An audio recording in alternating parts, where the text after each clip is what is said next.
તારે લારી ગુરુ સંતોની જય, સનાતન ધર્મની જય.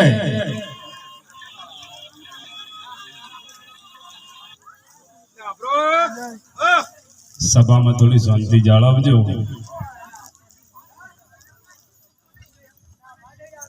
સંતો જ્યારે આપણે બોલવાનું ના પાડે ને ત્યારે આપણે બોલવાનું ચાલુ કરો,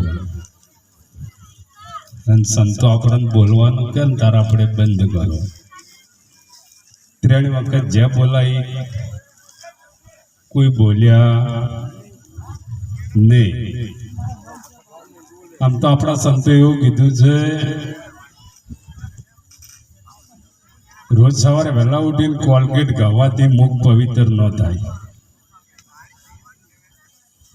અને કદી ગામ પ્રભુનું નામ લેવાથી મુખ પવિત્ર થઈ જાય. આપણા સંતોએ વાત કરી છે. એક ભાઈને લગ્ન કરવાનું હતું ને, એક જોન જોડીને હમા ગમ હેડ્યા. થોડો અવાજ આપો.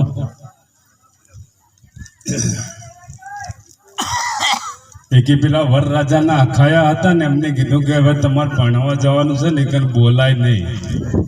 પેલો કે હારું. એકી વાડી જતા હતા ને, પેલું કેળ બધવાનું વરરાજાને ખેસ્યું હતું ને, છૂટીને પડી ગયું. વરરાજાએ કોઈને કીધું ના, પેલા આખાએ ના પડે તો બોલવાનું. તેઓ વરસાડાવા કરવાની તૈયારી હતી, એક પેલું કેળ બધવાનું ખેસ્યું બધા ગોતવા માંડ્યા. જોઈ ગયું કે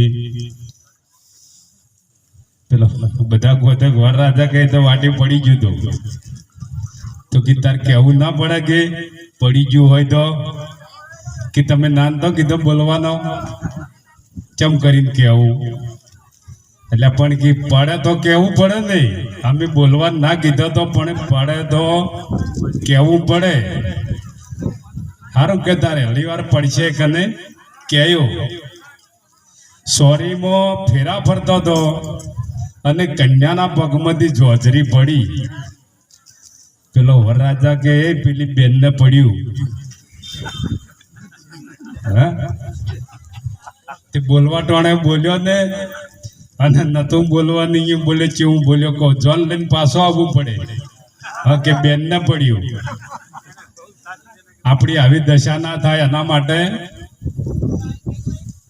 આ ભજન એના માટે છે. આપણે ઘરેથી ભજનમાં આવ્યા છો. આપણા સંતો શાસ્ત્રો, વેદ, પુરાણ અને વાણી એ આપણને માર્ગદર્શન આપે છે.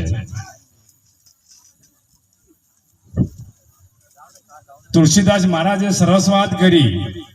સંતનો સમાગમ, હરિની કથા, તુલસી દુર્લભ દોઈ.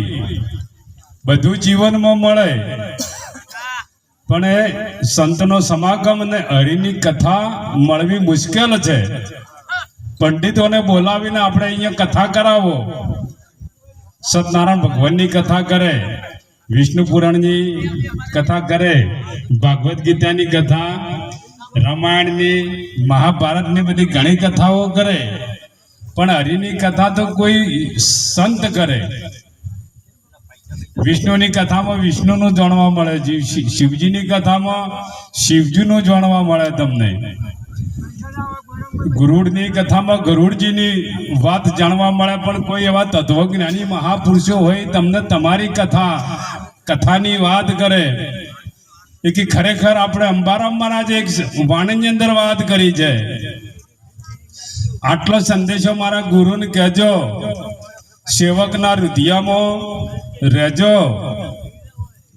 કાયાનું દેવળ મને લાગે છે કાશું, અને તેની ભલામણ દેજો.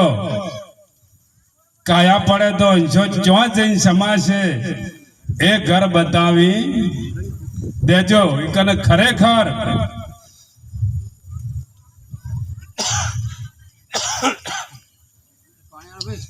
ના પાણી ચાલશે.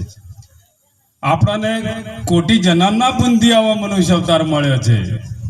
મળે હાસન મળવાના બધા વાયદા કહેવાય, અને આ મળેલો વિડફાઈ ના જાય એના માટે જેમ શાળાની અંદર બાળકને વિદ્યાર્થી તરીકે દાખલ કરો અને બાળક શિક્ષકનું કહેવું કરે તો એન્જિનિયર, સુપરવાઇઝર, ડોક્ટર કે વકીલ બને છે. એમ તુલસીદાસ મહારાજે રામાયણની અંદર એક ચોપાઈ લખી છે, નર 80 કરણી કરે તો નારાયણ બને. આપું તજો હરિ ભજો, તજો નગશિક વિકાર, તુલસી ચાકુ વંદન કરે ભગવંત કો અવતાર. એ ભાઈ થોડી શાંતિ જાળવજો, થોડી વાતો ઓછી કરજો, ગડબડ મત કરજો. ગુરુમાં અને સદગુરુમાં ઘણો ફેર છે. ગુરુ મળી જાય તો બંધનમાં નાખે. હોમ કરજો, હવન કરજો, કથા કરજો, જપ કરજો, તપ કરજો, તીરથ કરજો, વ્રત કરજો, અને પછી તમને પરમાત્માની પ્રાપ્તિ થશે. આ ગુરુ કે આવું. અને સદગુરુ મહારાજ મળી જાય તો તમામ બંધન તોડી નાખે. કોઈ કરવું પડે ને. પછી ગીતાની અંદર શ્રી કૃષ્ણ પરમાત્માએ વાત કરી, હે અર્જુન, તું કોઈ તત્વજ્ઞાની સંતના શરણે જજે અને તને પરમાત્માની પ્રાપ્તિ થશે. તો એ કૃષ્ણ પરમાત્મા પોતે હતા, પણ સતોય કે કોઈ તત્વજ્ઞાની સંતના તું શરણે જાય તારે તને પરમાત્માની પ્રાપ્તિ થશે. હું કોણ છું? પરમાત્મા કોણ છે? હું ક્યાંથી આવ્યો છું અને હું ક્યાં જવાનો છું? પૂરા ગુરુ મળી જાય તો આ વાતનું ભાન થઈ જાય. માટે કરીને આપણા સંતોએ કીધું, ધરી માનવ દેહ શું કમાયા, ગોવિંદના ગુણ ના ગાયા. તમે દોરા ધાગામાં ફસાયા, ગોવિંદના ગુણ ના ગાયા. માથે હાથ મેળવાથી જ્ઞાન ના થાય, દોયડા બાંધવાથી જ્ઞાન ના થાય, આમ દાઢીઓ વધારે જ્ઞાન ન થાય, ભગવા જબ્બા પહેરી નાખો તો જ્ઞાન ના થાય. શાળાની અંદર આપણે બાળકને દાખલ કરો, માસ્તર માથે હાથ મેલે, પેલા વસ્તુ આવડે ના આવડે તો ભણવું પડે ને. જેને ભજન કરવું છે અને ભક્તિ એક બહારમુખી છે અને એક અંતર્મુખી છે. બહારમુખી ભક્તિ કરી હોય તો એને શણગાર જોવો બધો, અને જેને અંતર્મુખી ભક્તિ કરવી છે ને કોઈ હોય શણગાર જોવાને. માટે કરીને કીધું, ભક્તિ કરો પતાળમાં, પ્રગટ છે આકાશ, દાબી દુબી નાર કસ્તુરી જેની બસ. એકન આપણે ભજનમાં આવ્યા છો. સંતોના શબ્દો બહુ કિંમતી છે. જેમ દૂધની અંદર એક જ સાસનું ટીમ્બુ પડી જાય તો દૂધ જામી જાય, એમ જો કોઈ મહાપુરુષનો શબ્દ આપણા જીવનમાં પડી જાય તો બેડો પાર થઈ જાય. એક ગામની અંદર એક ભાઈ પૂતળીઓ લઈને વેચવા માટે આવેલો અને ગામના ગોદરે બેઠો, અને બધા ગામના લોકો અહીંયા મળો એકને કીધું કે ભાઈ આ પૂતળીની શું કિંમત છે? તો પેલો વેપારી કે એકના 5,000 છે, બીજીના 10,000 છે અને ત્રીજીના 15,000 રૂપિયા છે. તો કે બધી એક જેવી છે, એક સરખી છે, અને કિંમતમાં કેમ ફેર છે વધુ ઓછું? તો કે તમે એની પરીક્ષા કરો તો તમને ખબર પડે.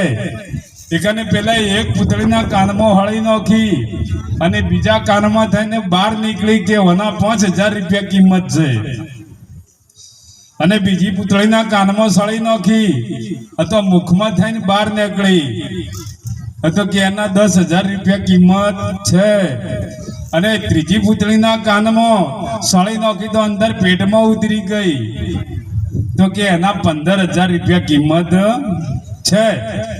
અહીંયા આપણે ભજનમાં આવ્યા છો, અને જે આપણા સંતો કે જો આપણા અંદર ઉતરી જાય તો બેડો પાર થઈ જાય. ન કે સંતો હોકે કહેતા અને આપણે જેમ કરતા હોય એમ કરે. જો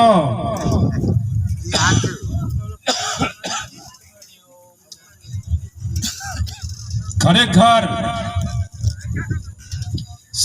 ગુરુ કરાવવા તે બહુ સહેલી વાત છે, અને ગુરુ કે એમ કરવું તે કઠિન વાત છે. ગુરુ તો ઘણાય કરાવે છે, પણ સાખી ઘણાય બોલે. ગુરુ બ્રહ્મા, ગુરુ વિષ્ણુ, ગુરુ દેવો મહેશ્વરમ, ગુરુ સાક્ષાત પરિબ્રહ્મ તસ્મે ગુરુએ નમઃ. હવે ગુરુનું પદ એટલું બધું ઊંચું કીધું છે કે બ્રહ્મા કહો તોય ગુરુ છે, વિષ્ણુ કહો તોય ગુરુ છે, દેવો મહેશ્વરમ કહો તોય ગુરુ છે. અને ઘણા જણા ગુરુ શરણું શીખાડ્યું હોય, 9 ફાળનું નેજું લઈને રણું જે હેડતા જતા હોય, તાર ગુરુનું મોન્યાનથી કહેવા પૂરતી ગુરુ કર્યા છે. બાપાને બદલવા ધુજ્જું ના લઈ આલે, માન બદલવા હાડવા ના લઈ આલે, હીર ચીરના સદરવા કે અમારે ફલાણો ભાઈ સણાવે હવા રૂપિયાનો હોય, હા નરવા ટોટા આલે તોય આપણે હાસો માનો છો. કે જીવનમાં આપણે સાચી વસ્તુને પ્રાપ્ત કરવાની છે, અને જ્યાં સુધી આપણને સાચી વસ્તુ ના મળે ત્યાર સુધી આ ફેરા માટે એવા નથી. બકરી હોય અને પેલી બકરીને 2 વસળ બાવલામાં આવે અને પેલા 2 ઘૂઘરા આવે, જોયેલા મોરે ઘૂઘડા આવી, અને પછી બકરી બચ્યું આલે ને કે નહીં, પેલું એનું બચ્યું હોય ને દૂધ બદલે ફોફા મારતું હોય, ઓમ થોમ નોમ થોમ, પછી પેલા ઘૂઘરા હોય અહીંયા જાય પણ દૂધ આવે નહીં. અને એમ કરતો કરતા પફો મારતા મારતા પછી પેલા હાસા હાથમાં આવી જ હોય, અને પછી તમે એને અંધારામાં છોડી મેલો ને તોય ના ભૂલે. અંધારામાં બચ્ચા છોડો ને તોય ભૂલે પેલા ઘૂઘરા હમું ના જાય. એમ જો કદીક ને આપણને આવા સદગુરુ મહારાજની શોન મળી જાય તો જે આપણે જૂઠ પકડ્યું છે એ છોડવું ના પડે અને છૂટી જાય.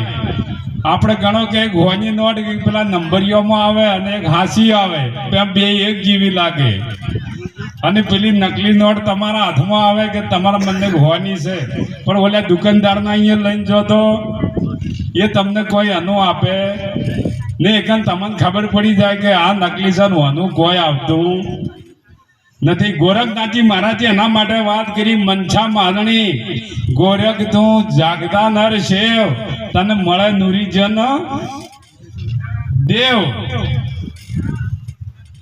કે જાગતોની બલહારી છે, આ બેઠા એ તમને ખાટલો ઢાળે, તમે એના ઘેર જો તો તમને લોટો ભરીને આલે, અને આવા ભજનનો મહેમા રાખી વતા હેડીને ડાકોર કે રણુજા જો ધીરાય તમે થાચ્યા છો, જો પાણી પીવો એમ ના કે કોઈ દાડો.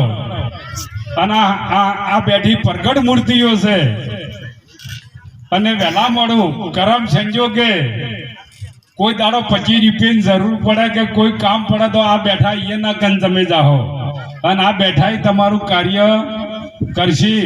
પણ ઓમના ઉપર આપણને વિશ્વાસ આવતો નથી, માટે કરીને કીધું વિશ્વા વિનાની વેલી અને સુકા ચીતી મારી ચેલી.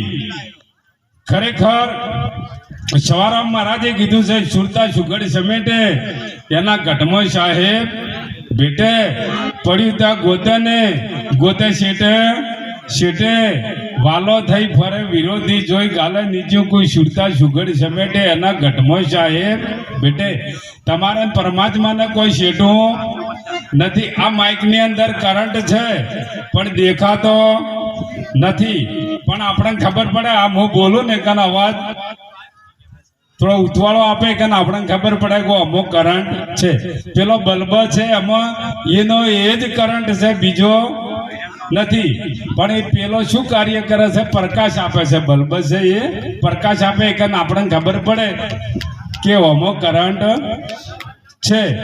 ફ્રીજની અંદર એનો એ જ કરંટ છે, પણ એમાં એ ઠંડુ કરે એ કારણે આપણને ખબર પડે કે આમાં કરંટ છે. અને હીટરમાં એનો એ કરંટ, અને એ શું કરે? ગરમ કરે.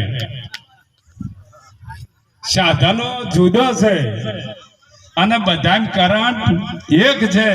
એમાં બધી મૂર્તિઓ જુદી જુદી છે, પણ આમાં તમારામાં મારામાં બધામાં બોલવા વાળો એક છે માટે કરીને કીધું મન તું અળગેરું જો ધડાય બીજો નથી બોલતો અને આ બોલવા વાળો આમાંથી જતો રહે જેમ પેલો કરંટ બલ્બમ થી જાય એમ જો આ બોલવા વાળો જતો રહે તો હોય શું થાય કાઢો ભાઈ ગાઢો છોકરા પૂછે મરે છે એકન આપણે ખૂબ કિંમતી સમય મળી ગયો છે ભાઈનો દેહ હોય કે બેનનો દેહ હોય ભક્તિ દરેક ના ફાળે છે એકને ખરેખર આપણા સંતોએ કીધું છે પૂરા ગુરુ મિલ આયા મેં તબ જાણો પૂરા ગુરુ મિલ આયા મેં તબ જાણો અને જો પૂરા ગુરુ મળી જાય તો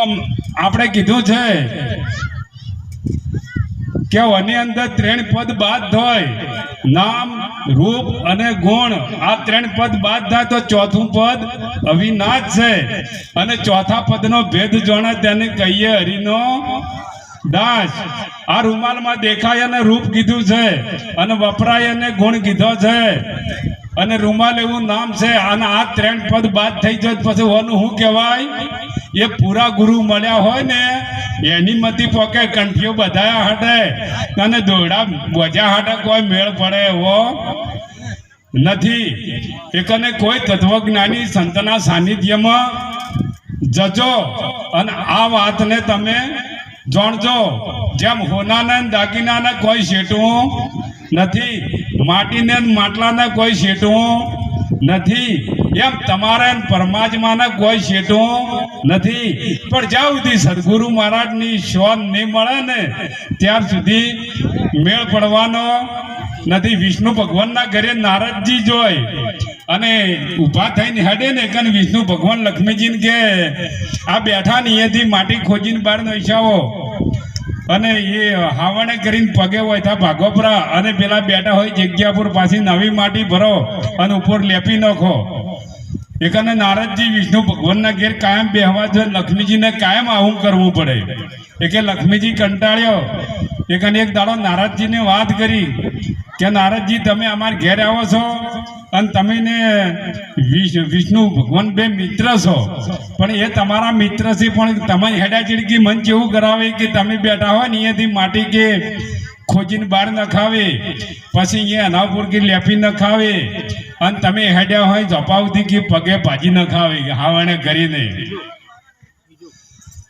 એકન પેલા કે જેમ આવું કરે છે કે તમે પૂછો એકને નારદજીએ પૂછ્યું વિષ્ણુ ભગવાનને કે હું તમારા ઘેર આવું કે તમે મને હેડા ચેડ હાવાના કરીને કે પગ ભજી નખાવો ઝપાવથી ભજી નખાવો છો અને હું બેઠો અહીંયા ખાડો ખોજીને કે માટી બહાર નખાવો બીજી ભરાવા ઉપર લેપાવા આવું કરો છો વિષ્ણુ ભગવાન કેવું હોય તો કે કેમ આવું કરો કે તમારા ગુરુ નથી ને તમે નુગરા છો કે અને નુગરાનું પગલું થાય ને તો કે ઓગણો કે આપણું અપવિત્ર થઈ જાય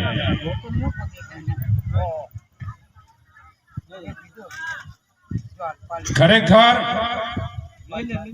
સુખદેવ યોગી અને જન્મના ત્યાગી શ્રગમાંથી પાછા મેલ્યા કે તમારે ગુરુ નથી એકન હોય તમારે સ્વર્ગમાં સમાવેશ થાય અને સ્વર્ગમાંથી પાછા આવ્યા જનક વિધિહીન ગુરુ કર્યા અને 52 પેઢી ખેજે તારી જીધી ઘણા કે અમાર તો ગુરુ છે કે કોણ ફૂંકા